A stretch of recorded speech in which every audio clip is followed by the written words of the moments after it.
Hello and welcome to Spotlight Paulding, where we shine a light on the people and businesses that make our community sparkle.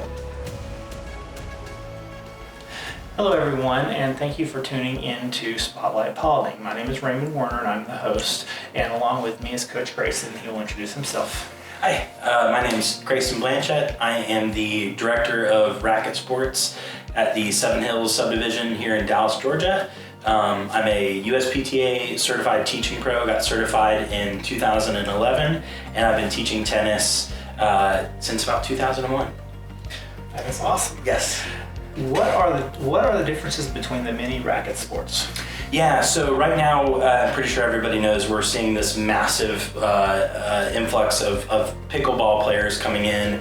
And tennis is one of those things that has a lot of tradition behind it. Pickleball actually got started, I want to say back in the 60s or 70s, but within the last decade, it's something that's become really, really prominent in our community right now. So I think some of the difference is I feel like the learning curve behind for juniors and for adults playing pickleball is a little bit more in the player's favor.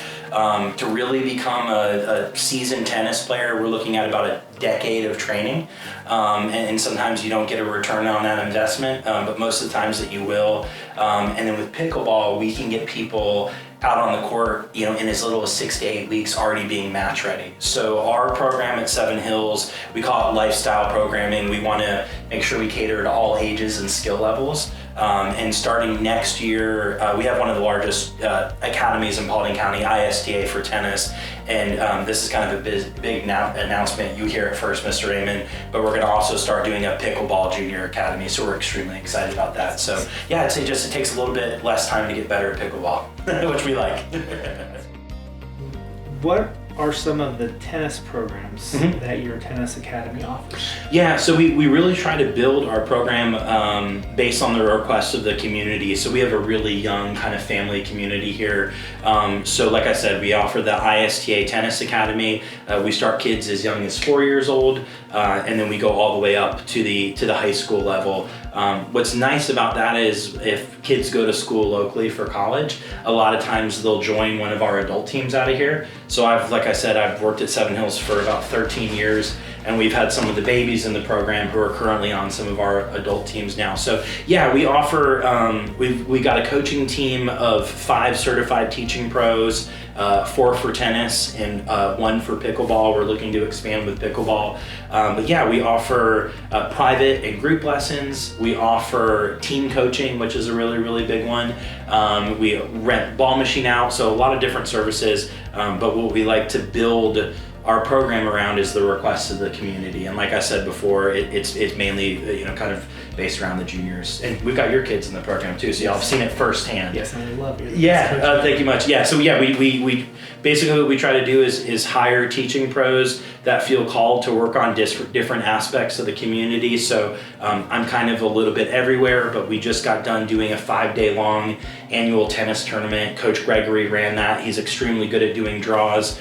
We've got Coach Chris Nall, who's our elite performance pre-collegiate coach.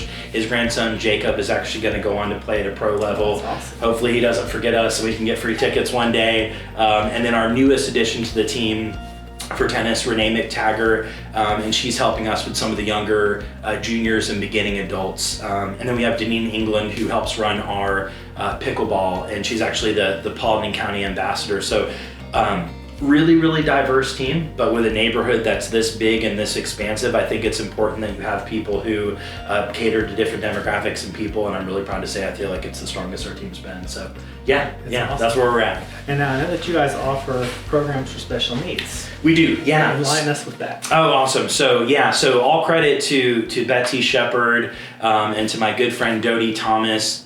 We started, we started participating in a program called Special Pops. And they have different training sites throughout all of Atlanta. And it's for adults and juniors with any sort of special needs. So we have autism, we've got Down syndrome, a bunch of different things. And I'll be honest, Raymond, it's like the highlight of our season. We do it twice a year, Monday nights. We have about 8-week-long seasons. And get all the kids and the adults out there. Massive help. We've got tons of helpers and volunteers, Lives Hope being one of them. And as much as I wish I could take credit for it going as well as it is, I literally just go out there and I'm told where I need to go. And it's really become a really important part of our program. Some of these kids have taught me different ways that they think and the way that they hit the ball. And my jaw's on the floor at the end of most of those things, because when you've taught tennis for 21 years, you kind of have a certain way that you look at things. And I'll see them with their beautiful brains hold a racket and attempt to hit a ball I've never seen before. And it's the most humbling and inspiring thing ever. And who knows, you might see the pros a few years down the line picking up on some of the exact same stuff. So yeah, that's Special Pops. Twice a year. We're looking to expand that into pickleball. Hopefully it'll be a year-round thing at some point, but really special part of our program. What is the role of coaching in tennis? So I'm not traditional in any sense. I think the things that I've learned as a teaching pro were from people that I would want to replicate and do it like how they did. And then for better or for worse, you see other people approach things from a different perspective and it doesn't resonate with you. So I think the role as a coach is to, number one, be centered with your authenticity. So for me, I'm kind of an oversized kid and a goofball. I'm not going to feel good at screaming at somebody to move their feet and making them run laps if that's not the case. I want to empower people. It's a lifetime sport. The science is there. You live 12 to 14 years longer, so it's not only good for your physical health, it's great for your brain health.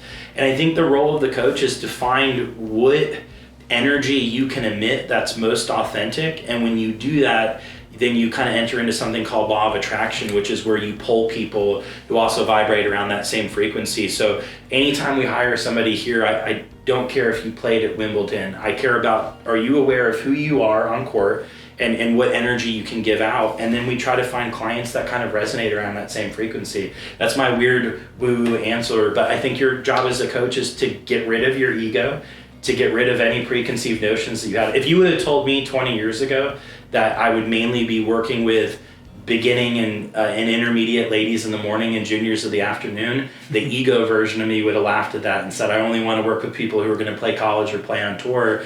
But that's my purpose with this sport, and that's where I'm most booked.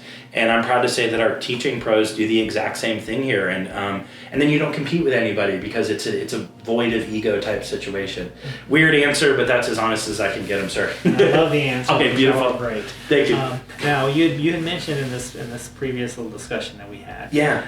About the mental and physical needs or demands of tennis. Yeah. And give us a little bit more detail on the physical and mental demands in tennis. So I'll give you a kind of funny background story. I stopped playing competitively. I'm 36 years young and stopped playing competitively in my mid-20s. And 2 years ago, we have a men's team that plays out of here that needed a warm body to fill a line, or they were going to forfeit every week. And if you forfeit too many lines, you literally get banned for like a year. I had no time to train physically, no time to train mentally, but what I knew is if I could stay present and stay in the moment, that's where my experience is going to come to the surface. The past is behind you, the future hasn't happened yet. And for instance, if Roger Federer was serving his very last serve of all time and he thought about that, he wouldn't be able to move. Your body would go into fight or flight. So I think the goal of tennis is to not be in the past, not to be in the future, and to try and be as present as possible. I'm getting away from, what was the question again? I'm getting away from it a little bit. Physical demands and mental demands. Yeah, so if you're having to think about physically working harder on the tennis court, then you didn't do your job on the practice court. It should be a program that's automatically downloaded. It should be muscle memory at that point in time. So you're basically, the goal in your matches, as far as the physical and the mental demand is be void of those. Those are unnecessary distractions. Do the thinking on the tennis court, on the practice court, do the physical training out there, and then the more you can kind of be absent of thought and in that flow state, that's where competition becomes fun. And if you're not able to find that kind of frequency or that headspace, that's when you see people throwing their rackets and going crazy out there. And it's entertaining for us as tennis fans to watch that, but that's not what we want within our program. And going back to the tournament that we just had, it was 5 days and hundreds of matches, and we didn't see one racket get thrown because we kind of set a tone out there. And it's a beautiful thing. If I'm being honest with you, don't cancel me for this, I don't watch any other sports. I minus women's gymnastics, which I don't think that they're athletes, they're superhumans. But I get inspired by that because if Simone Biles is about to jump up and do something crazy and she's thinking about that, she's done, but she's in the zone, she's in that flow state. And I think a lot of people are able to find that flow state anytime you're doing something that you love. Maybe you get lost in editing photos or something like that, right? Oh my gosh, 4 hours just went by. Oh yeah, especially when I'm doing magazines. When you do magazines, so there it is. But we all want to try to find that. And then like I said before, you're kind of void of ego and you're present. And what happened in that men's season is we ended up winning city finals. And I got done with every match and my wife was like, "Are you okay?" And I said, "Did I look that bad out there?" And she goes, "No, honey, you forgot where to stand. You forgot what the score was." It's because I wasn't thinking about the future. I was just 1 point at a time. So anyways, I wish I'd done this better as a kid, but that's where the journeyman is at right now. Whom are some of the up-and-coming tennis players? Oh, cool answer. And who are some of the current tennis rivals? Yeah, that's awesome. So within the context of like our program, or are you talking about more of like a pro level? In pro level. Yeah, so every 3 or 4 years, I'll sit down. My wife's a massive tennis fan. Shout out to Kelly Blanchette. We've been together for 21 years. And if you're with a tennis pro for that long, given our hours, she's up for sainthood at some point. And we get done pretty much every 3 or 4 years and we go, there's no way that the ball can be hit better. Like this generation is by far the top. And we can go back to Nadal and Federer and Djokovic and Murray and stuff. Even if you're not a tennis fan and you turn on Tennis Channel and you just listen, you're going to hear something happening to the tennis ball that we've never heard before. It's more abrasive than it's ever been. So I would say right now for men's tennis, my top favorite guy would be Taylor Fritz. He's very reminiscent of like a young Pete Sampras in the fact that in between points, he kind of looks like he's chilling on a beach. He's not stressed, but he has a fluidity to his game and a looseness to the way that he hits the ball. That's beautiful. So I think that he's going to be kind of our top American here for a bit. We got Francis Tiafoe, who's awesome as well. I just think his game needs to develop a little bit more. But Fritz is competing with the likes of Jannik Sinner, who's an Italian tennis player, Zverev, who's a German tennis player. And even if you're not a tennis fan watching this, there's an energy and an exchange that's amazing. So I expect for Sinner, Zverev, Rublev, again, Taylor Fritz, Francis Tiafoe, for those 5 or 6 names to be hardcore competing against each other for another 15 or 20 years. I mean, that's the thing that's crazy about tennis. It used to be you competed until you're in your late 20s, and now we've got people, because of medical technology and healing and stuff like that, who are going into their late 30s and even their early 40s and still winning majors. So that's kind of it for the guys right now. Those would be my top. I love Coco Gauff. She's an American tennis player. She was working with one of my favorite coaches of all time. His name is Brad Gilbert.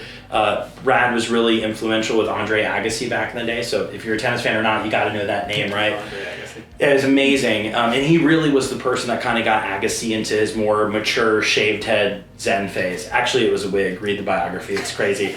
But yeah, she's amazing. I think that she needs a little bit more time to mature. The thing about tennis is you can have the technique, you can have all the natural tendencies, but you can't recreate experience. So if you've been in a semifinals and a final and you lost, but you've never been there before, why would you have the expectation of winning if you've never had the opportunity to do something? It's amazing if you do win, but you need a lot of experience kind of getting into it. So these are a lot of younger names. Trying to think about who else on the women's side of things. Sabalenka, who's twice as tall as I am, hits the ball way harder than I do. She is probably the most dangerous, and abrasive players that I've ever seen on the Pro Tour. She's harkens back to kind of like Jennifer Capriati back in the day, who was overempowering, Hingis and stuff like that. So time will tell as far as health goes and injury prevention and stuff, but whether you're a tennis fan or not, it's a good time to get into the sport because we are watching superhumans do something with agility in a ball that I've never witnessed before. If you were to take, this is a horrible thing to say, but if you were to take like Taylor Fritz right now and have him play prime Andre Agassi, it would not be a very fun match to watch. And I won't tell you who I'm rooting for there, but I'll leave it at that. I will just say that modern technique and modern methodologies are really eclipsing kind of what we saw even 10, 15 years ago. So sorry, Duran, I get excited about this. Yeah. Now, so yes, sir. So for people to find out more information Yeah. about your program, Yeah. What phone number? What website? Yeah, so you call or text me directly. It's Coach Grayson, 770-265-5532. My email is sevenhills, spelled out SEVENHILLS, and then the number 1010 and the letter S at live.com. That wraps up our January show. Join the Spotlight Paulding community by liking, sharing, and subscribing for more great stories.